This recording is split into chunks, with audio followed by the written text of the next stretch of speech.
Bismillahirrahmanirrahim. Assalamualaikum warahmatullahi wabarakatuh.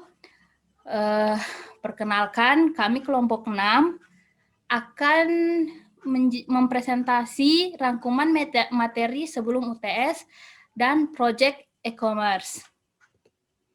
Nah, di sini ada anggota kelompok 6, yaitu yang pertama Aisyah Nanda Safira Auliani yang sebagai pemateri kedua, Davina Salsabila sebagai pemateri kelima, Dewi Dwi Anggreni sebagai pemateri ketiga, Renisa Sangatur Rohma sebagai pemateri keempat, dan terakhir saya sendiri, Serayu M. Laisa sebagai pemateri pertama dan moderator. Di sini ada 7 materi e-commerce. Yang pertama, perkembangan e-commerce dan bisnis informasi. Yang kedua, definisi dan model bisnis pada e-commerce dan bisnis informasi. Yang ketiga, penentuan produk. Yang keempat, internet dan World Wide Web. Yang kelima, pengembangan website e-commerce. Yang keenam, alternatif sistem pembayaran online dan keamanan pada sistem e-commerce. Dan yang terakhir, perkembangan infrastruktur teknologi. Oke, materi pertama yaitu perkembangan e-commerce dan bisnis informasi. Sebagai pemateri saya sendiri, Sri Ayom Laisa.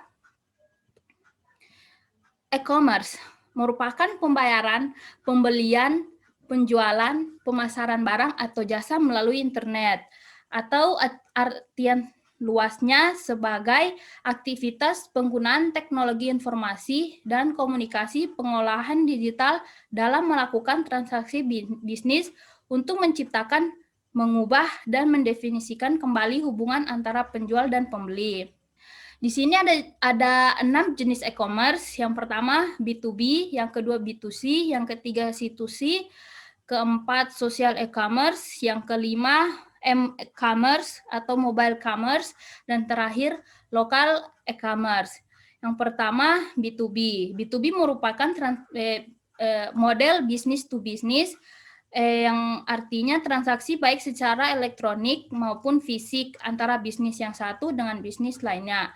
Konsumen dari penjualan barang dan jasa ini merupakan sebuah grup atau kelompok yang menjalankan bisnis dan bukan konsumen perorangan.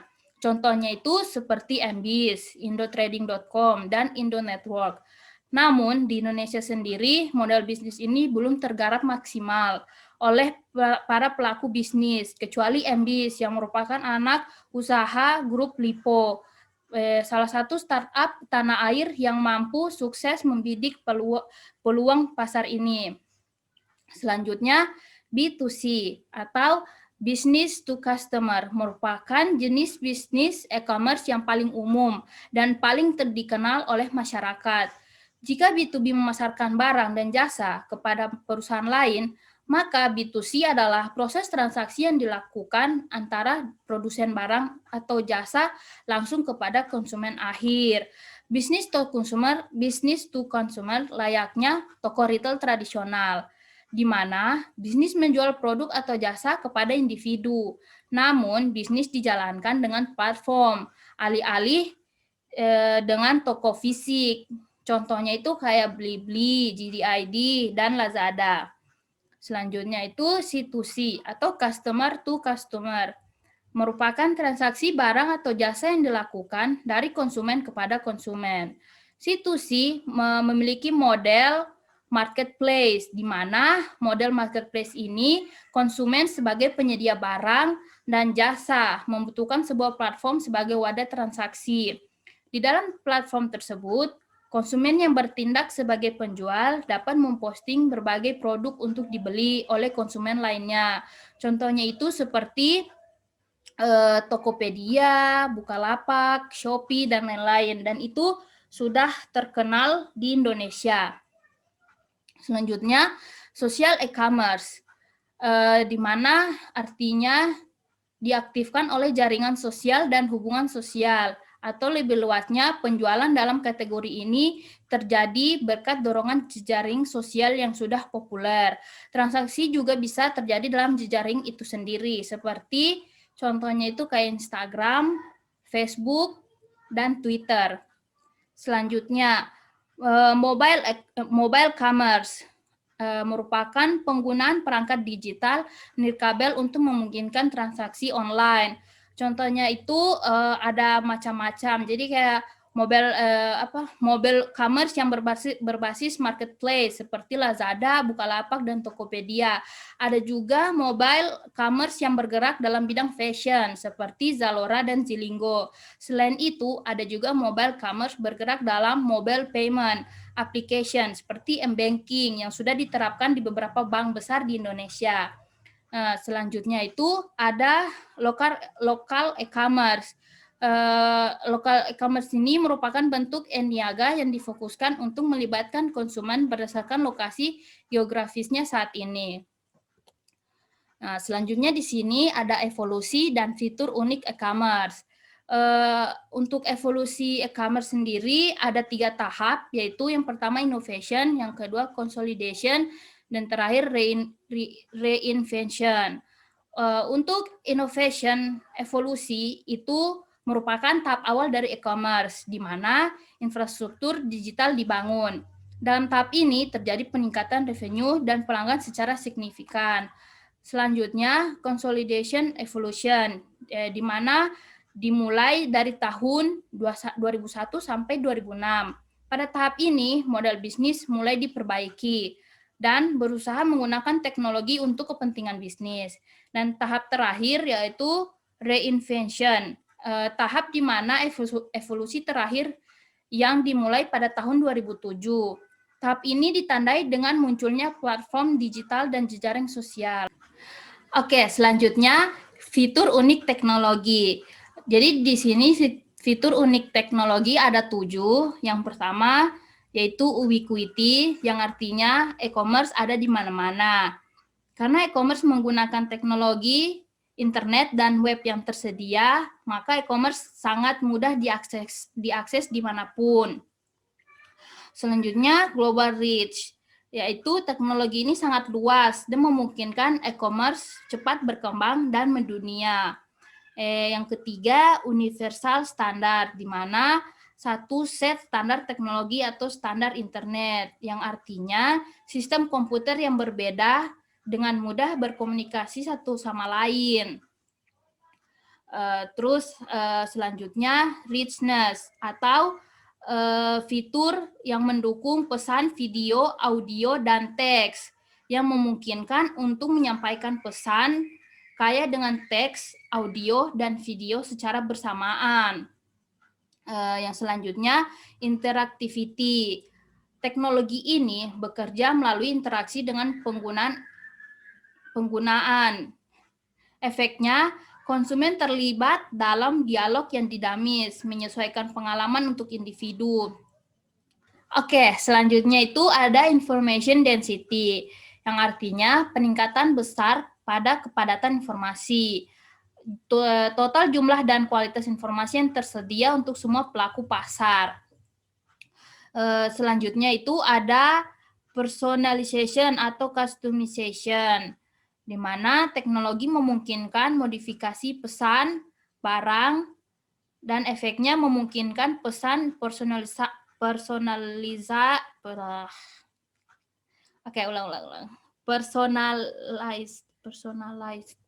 What are you doing, dude? Personalized. Oke, ulang. Maaf, guys. Bahasa Indonesianya aja kenapa? Personalisasi. Oh ya, personalisasi. Mungkin pesan personalisasi. Oke.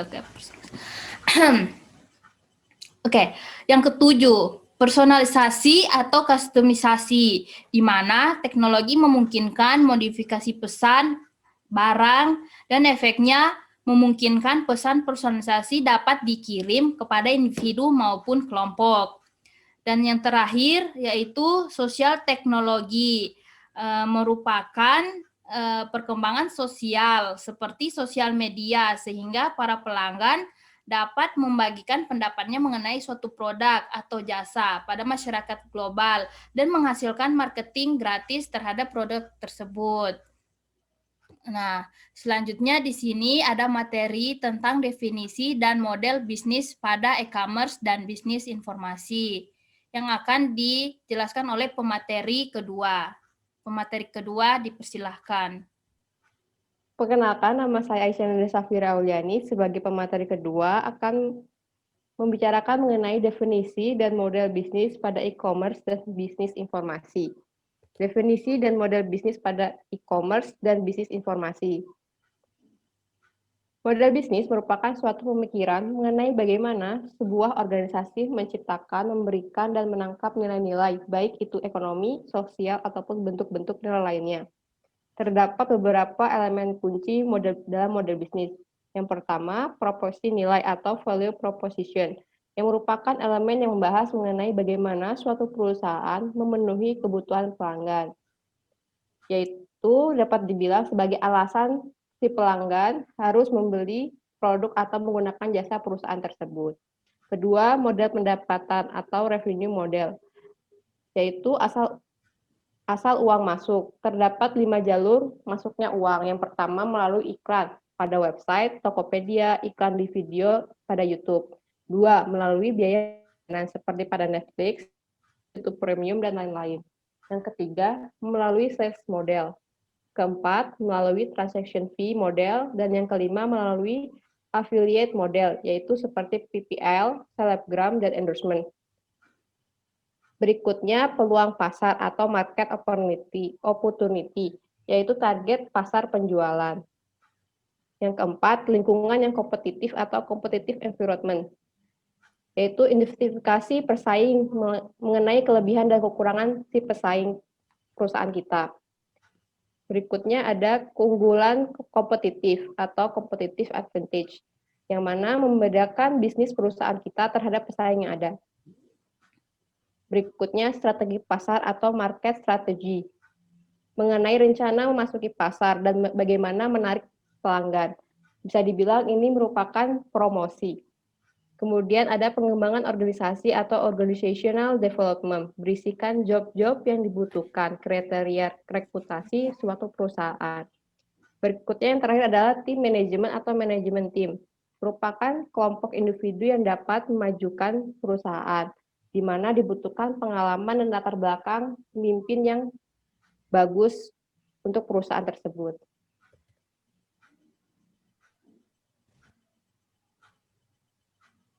Model bisnis B2C.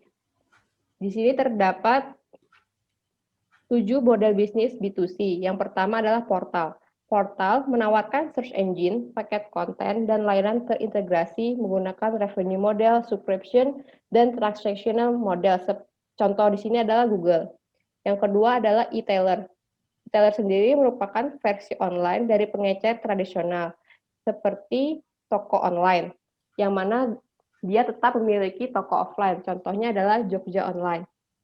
Yang ketiga, content provider, merupakan perusahaan informasi dan hiburan yang menyediakan konten digital, menggunakan model bisnis iklan, berlangganan, dan afiliasi. Contoh di sini adalah Netflix, View, Disney Plus, HBO Go.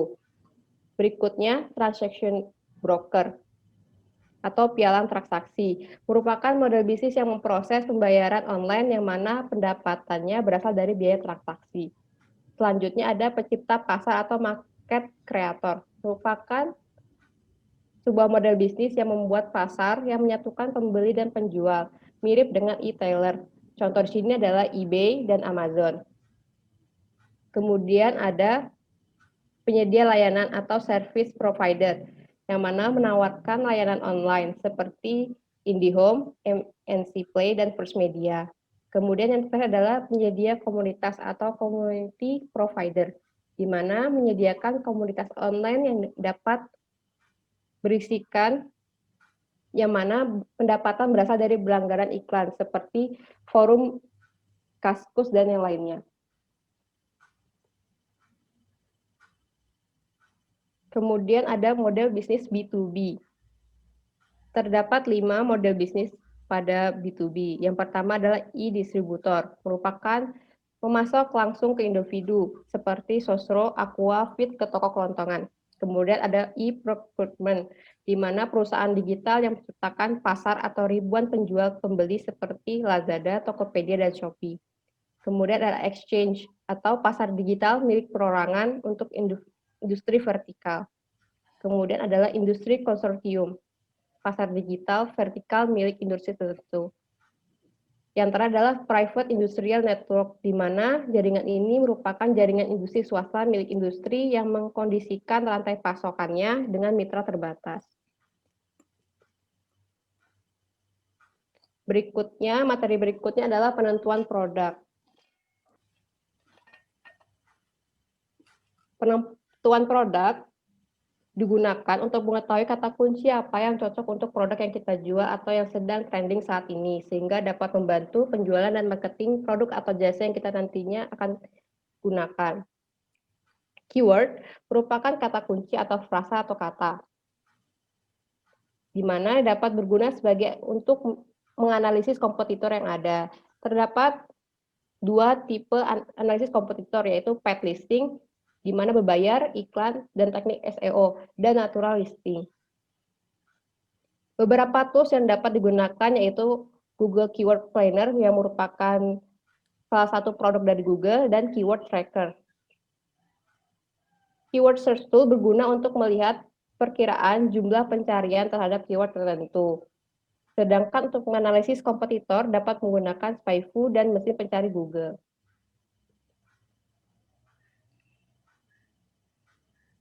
Berikutnya, cara untuk menentukan atau mendapatkan produk.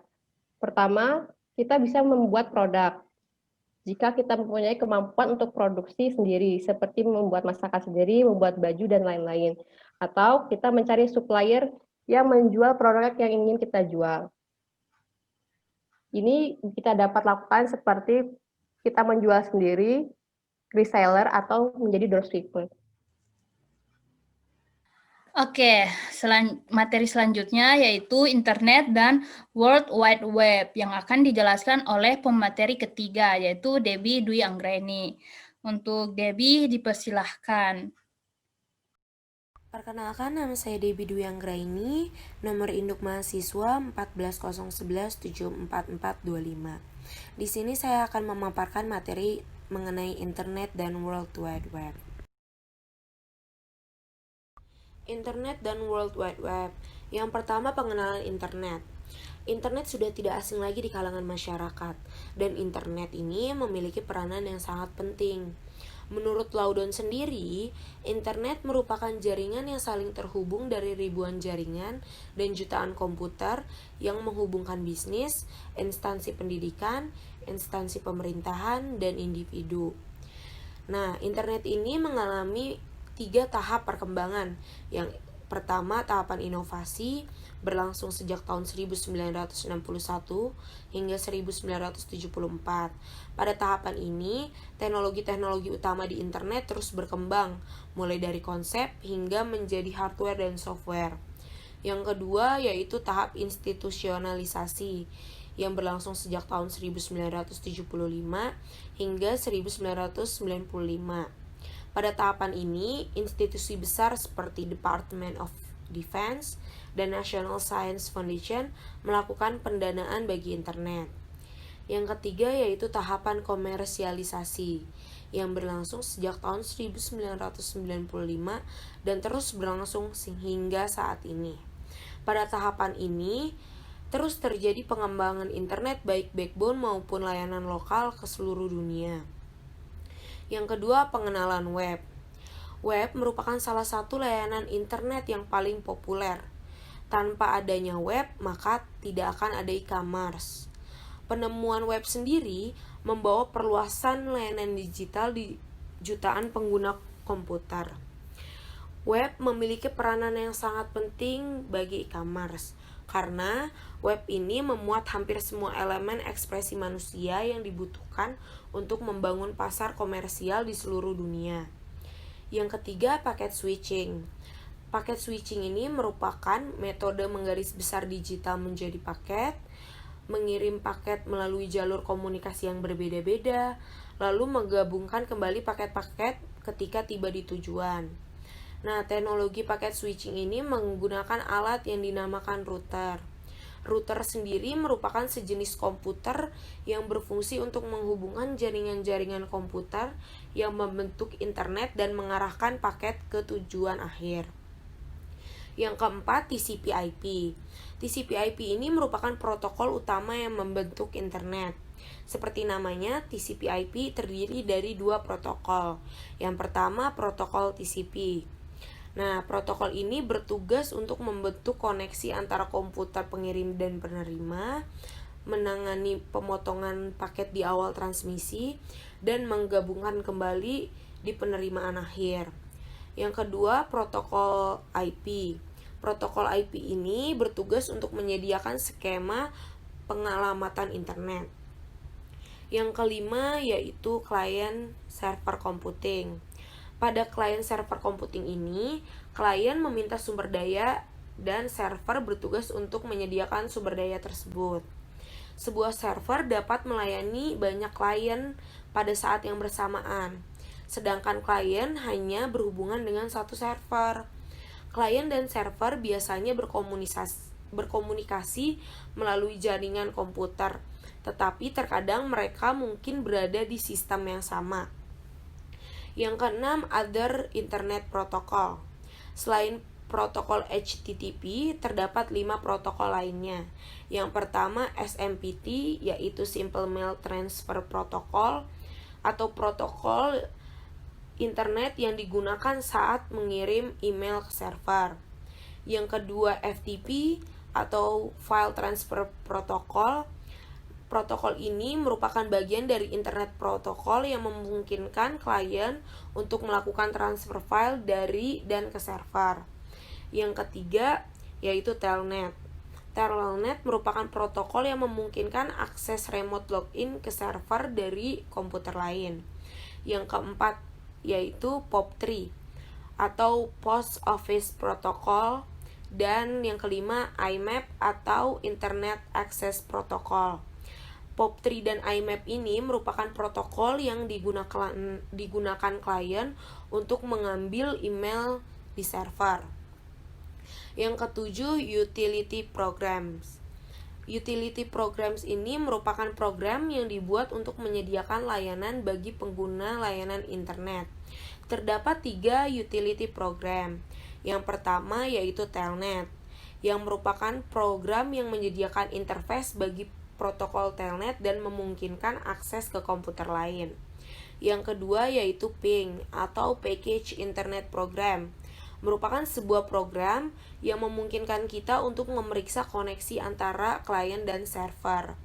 Yang ketiga yaitu Tracer, yaitu program yang memungkinkan kita untuk mengikuti jalur dari pesan yang dikirim dari klien ke komputer lain di internet. Konsep utama tentang cara kerja web.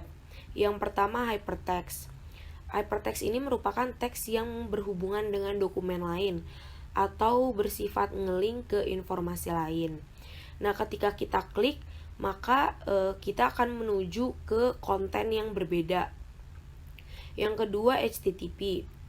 Nah, dengan protokol HTTP ini, halaman web bisa kita akses karena perangkat lunak browser dapat meminta halaman web yang disimpan di server host internet. Yang ketiga, URL atau Uniform Resource Locator, atau istilah lain untuk menyebut alamat website. URL ini gunanya untuk membawa kita ke sebuah website spesifik yang ingin kita tuju. Yang keempat, HTML atau Hypertext Markup Language. Nah, HTML ini merupakan bahasa pemrograman yang digunakan untuk membuat sebuah halaman web, yang kemudian bisa diakses untuk menampilkan berbagai informasi di dalam sebuah browser. Yang kelima, XML atau Extensible Markup Language.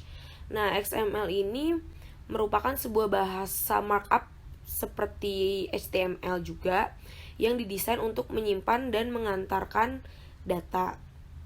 Yang keenam, software server web, atau perangkat lunak yang fungsinya sebagai penerima permintaan yang dikirimkan melalui browser, kemudian memberikan tanggapan permintaan dalam bentuk halaman situs web.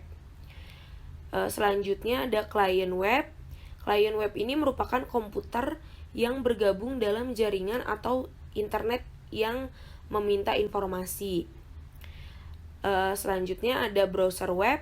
Browser web ini merupakan aplikasi atau perangkat lunak yang digunakan untuk mengambil, menyajikan, dan melintasi berbagai sumber informasi yang ada di dalam jaringan internet atau World Wide Web.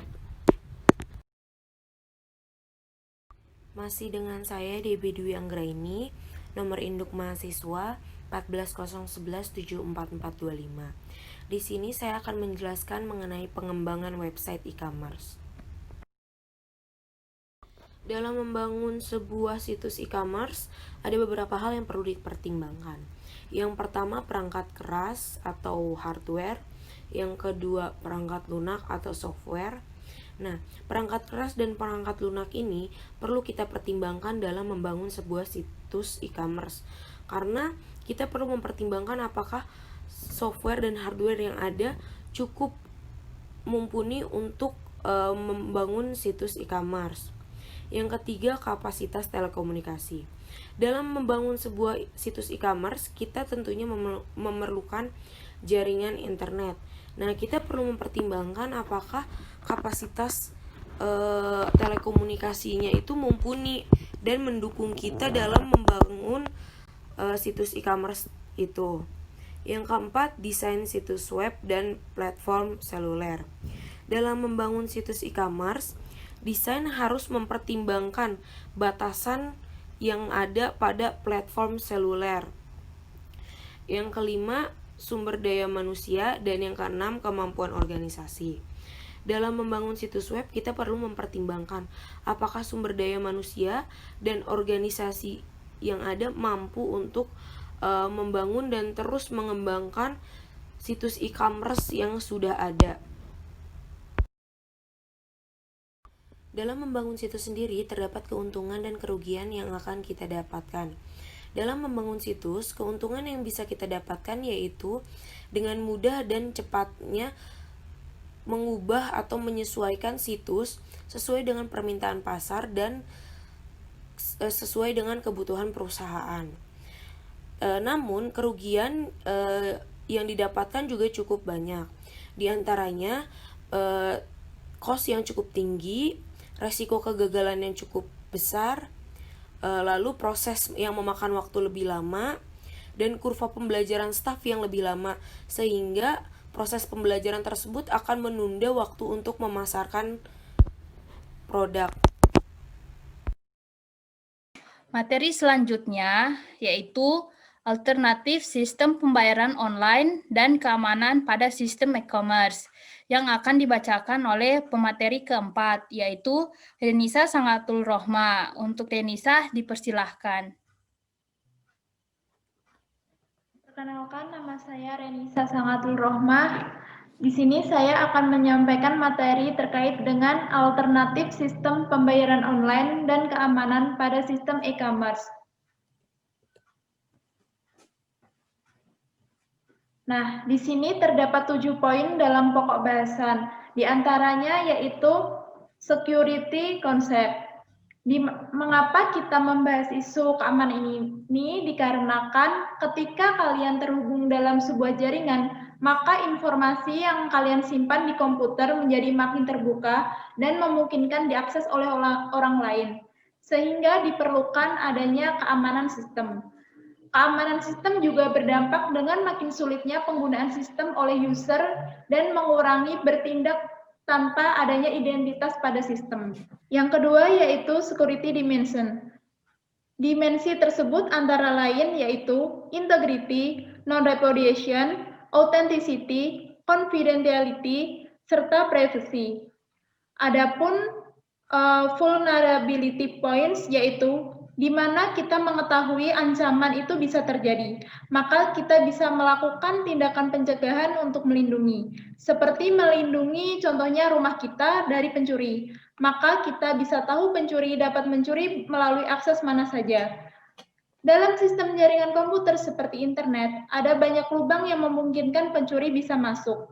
3 titik yang menjadi kelemahan dalam sistem e-commerce adalah client, server, serta communication channel. Dan yang keempat yaitu common security threats, berupa ancaman dan serangan yang terjadi di e-commerce antara lain yaitu virus, phishing atau email spam, hacking, dan cracking. Adapun teknologi solution, yaitu untuk melindungi sebuah sistem diantaranya yaitu melakukan enkripsi penyandian seperti berupa adanya username serta password.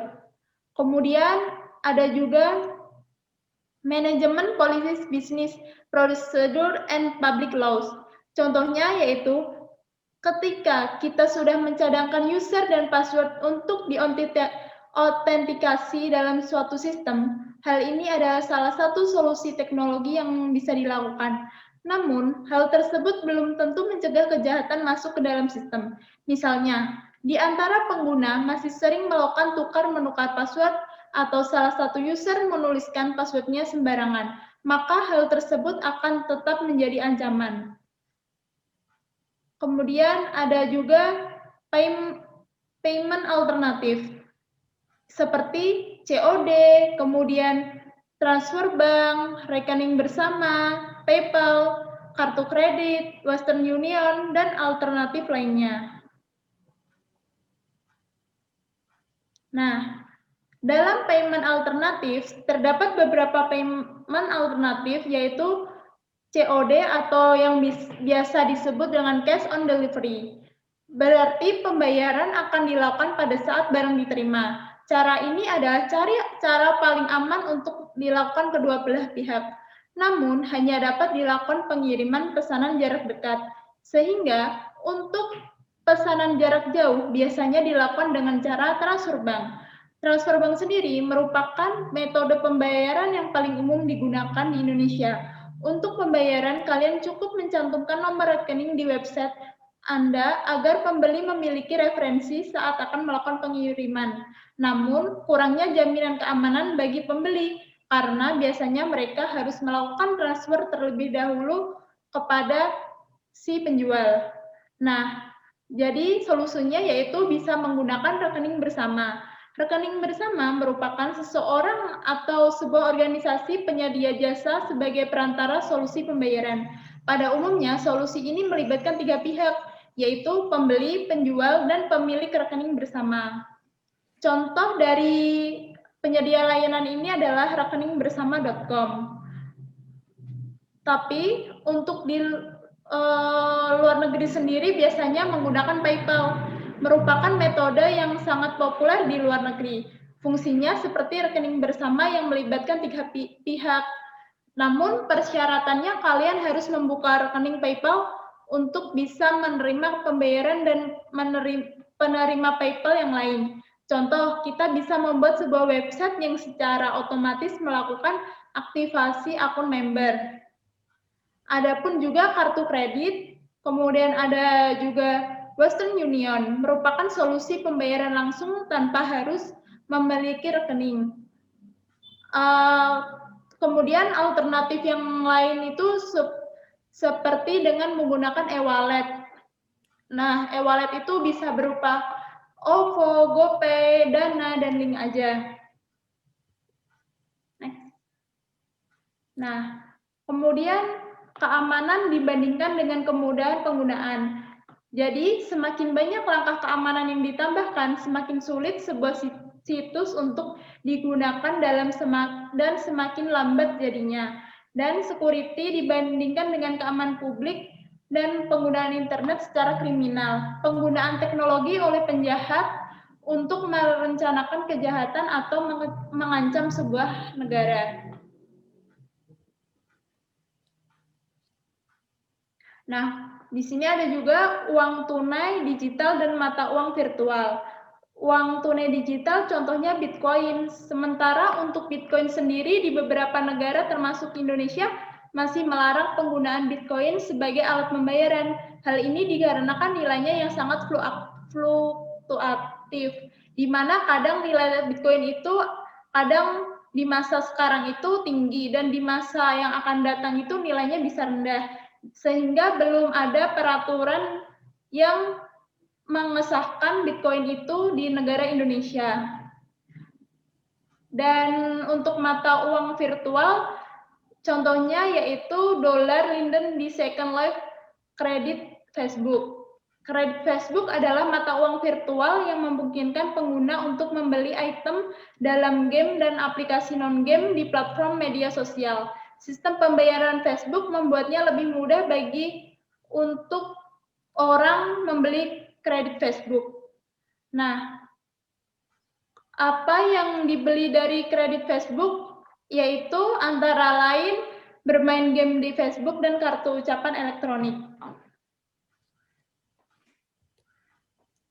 Oke, materi selanjutnya yaitu perkembangan infrastruktur teknologi yang akan dibacakan oleh pemateri kelima, yaitu Davina Salsabila. Untuk Davina dipersilahkan. Assalamualaikum warahmatullahi wabarakatuh. Perkenalkan, nama saya Davina Salsabila. Pada kesempatan kali ini, saya akan membahas mengenai perkembangan infrastruktur teknologi. Setelah sebelumnya teman saya menjelaskan teknologi internet dan web, serta proses development-nya, yang akan dibahas kali ini yaitu perkembangan internet dan layanan-layanan apa saja yang akan berkembang ke depannya. Pertama, kita perlu mengetahui konsep utama dari teknologi di balik internet. Antara lain, pertama, ada pengalihan paket atau paket switching, yaitu ketika komputer mencoba mengirim file ke komputer lain, file tersebut dipecah menjadi paket-paket kecil sehingga dapat dikirim melalui jaringan dengan cara yang paling efisien. Paket-paket ini kemudian dirutekan oleh perangkat jaringan ke tujuan. Lalu ada TCP/IP, singkatan dari Transmission Control Protocol atau yang disingkat menjadi TCP, merupakan kolaborasi antara Internet Protocol atau IP yang berguna untuk mengatur pertukaran data di dalam internet. Dalam pengaplikasiannya, TCP/IP ini mengatur standar pesan yang dikirimkan antara komputer satu dengan yang lainnya, dan tentunya memanfaatkan jaringan internet. Hal ini membuat proses pertukaran data menjadi lebih mudah dan terarah. Lalu ada teknologi klien atau server, yang mana menggambarkan hubungan antara dua program komputer di mana satu program klien membuat permintaan layanan dari program lain, server, yang memenuhi permintaan tersebut. Klien menyajikan dan memanipulasi data di komputer desktop. Server bertindak seperti mainframe untuk penyimpanan dan mengambil data yang dilindungi. Ini adalah arsitektur jaringan di mana setiap komputer atau proses di jaringan adalah klien atau server. Yang kedua, ada platform. Platform adalah sekelompok teknologi yang digunakan sebagai dasar di mana aplikasi, proses, atau teknologi lain dikembangkan. Ketika berbicara tentang teknologi dan komputasi, platform berfungsi sebagai fondasi dasar untuk pengembangan dan dukungan perangkat keras dan perangkat lunak. Sekarang ini, banyak perusahaan berinvestasi dalam platform dengan harapan bahwa produk masa depan dapat dikembangkan lebih cepat dan lebih murah daripada jika mereka membangunnya sendiri. Ketiga, ada cloud computing. Salah satu perubahan besar pada proses komunikasi jaringan adalah adanya cloud computing, karena membuat berbagai jenis pekerjaan menjadi lebih praktis dan menghemat biaya. Cloud computing adalah suatu teknologi yang dimanfaatkan untuk melakukan proses pengelolaan data dan aplikasi melalui jaringan internet server. Salah satu contohnya adalah penggunaan Gmail dan Yahoo. Terakhir ada protokol internet. Protokol digunakan untuk menentukan jenis layanan yang akan dilakukan pada internet, yaitu diantaranya adalah BGP, HTTP, SMTP, dan POP, SSL, dan TLS, FTP, Telnet, Ping, dan Tracert menyediakan sejumlah layanan internet. Lalu, pokok pembahasan berikutnya saya bagi menjadi 6 poin utama. Di antaranya, kita awali dengan membahas mengenai hourglass model. Internet secara konseptual memiliki 4 lapisan, yaitu pertama ada network teknologi terdiri dari jaringan telekomunikasi dan protokol komunikasi. Lalu ada transport dan representation, adalah tempat di mana protokol TCP/IP berada. Ada middleware, yaitu lem yang mengikat aplikasi jaringan komunikasi termasuk layanan seperti keamanan, autentikasi, alamat, dan penyimpanan. Lalu ada application, berisi klien aplikasi seperti web, email, dan pemutaran audio atau video.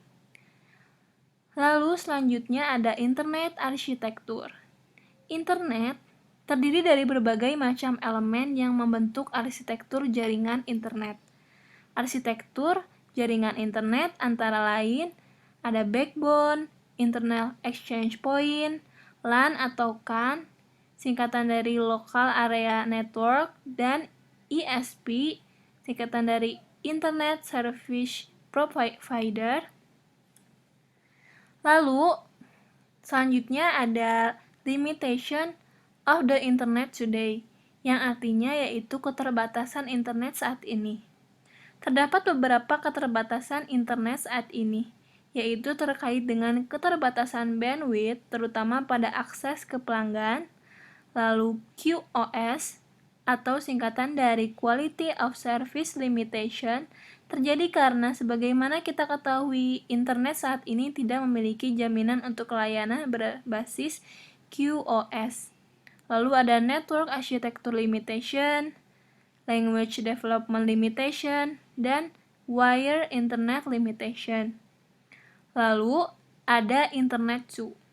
Tujuan dari Internet 2 adalah membuat jaringan berkecepatan tinggi untuk komunitas riset nasional, memungkinkan munculnya aplikasi baru yang revolusioner di internet, dan terakhir yaitu memastikan transfer yang cepat dan aplikasi baru internet ke komunitas yang lebih luas.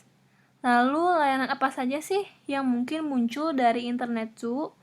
Pertama ada multicasting, latency solutions, guaranteed service, low error rate, dan lower cost.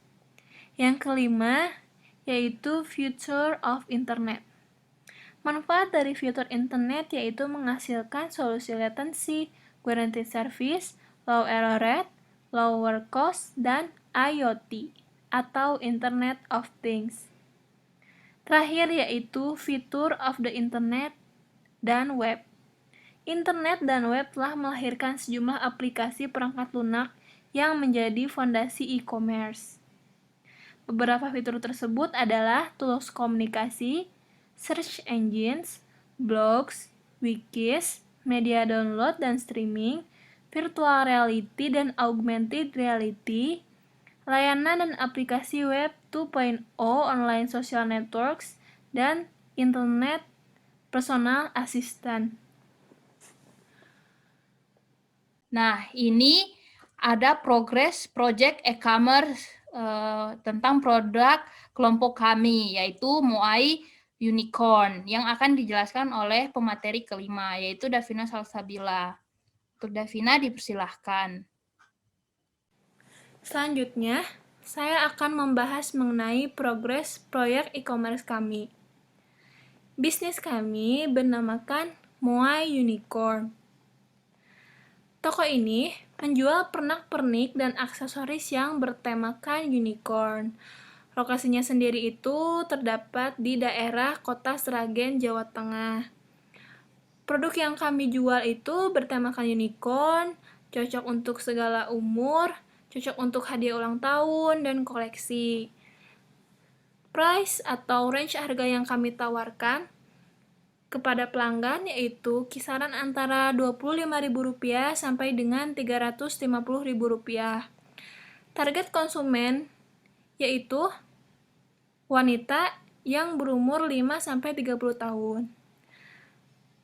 Dalam memasarkan produk kami menggunakan tools aplikasi yang pertama ada Instagram @muaunicorn, lalu ada official akun Tokopedia Mua Unicorn, dan link e-commerce website kami. Berikut ini adalah tampilan dari website kami muai.unicorn. Saat kami membuat desain dari website kami memilih warna pastel atau pink karena sesuai dengan produk-produk yang kami jual yang rata-rata berwarna pink atau pastel. Berikut ini adalah foto-foto produk yang ada di website kami. Dan kami juga memaparkan foto produk dan harga-harganya. Berikut ini adalah salah satu produk yang akan kami jual, yaitu pertama adalah gelang unicorn. Gelang unicorn dengan pernak-pernik liontin cocok untuk dipakai sehari-hari. Tersedia dengan 2 variasi warna, itu ada warna biru dan pink atau pastel. Untuk harga yang kami jual dari gelang unicorn ini seharga Rp75.000. Selanjutnya yaitu waist bag fluffy unicorn. Waist bag fluffy ini berbahan dasar bulu yang lembut dan tidak mudah rontok. Variasi warna yang kami tawarkan itu dengan corak rainbow, cocok untuk dibawa pergi. Untuk harga produk dari waist bag fluffy unicorn ini kami tawarkan seharga Rp155.000. Lalu selanjutnya ada lampu LED unicorn. Lampu LED unicorn ini didesain dengan sangat menarik, cantik, lucu, dan tersedia dengan 2 variasi warna, ada warna biru dan warna pink. Cocok untuk hiasan kamar dan menemani Anda tidur. Untuk harga produk yang kami tawarkan dari produk lampu LED kami ini, kami jual dengan harga Rp165.000. Selanjutnya yaitu hasil riset mingguan kami. Kami cari dengan keyword jual lampu tidur unicorn, lalu average monthly search-nya itu ada 10-100, dan kami menemukan bahwa kompetitor kami salah satunya ada 5 dan di 5 link atau website. Lalu value proposition dari produk kami atau bisnis kami yaitu menjual produk yang hanya berfokus pada tema unicorn. Oke, sekian dari hasil presentasi rangkuman materi untuk kelompok kami. Mohon maaf jika ada salah-salah kata. Assalamualaikum warahmatullahi wabarakatuh dan terima kasih.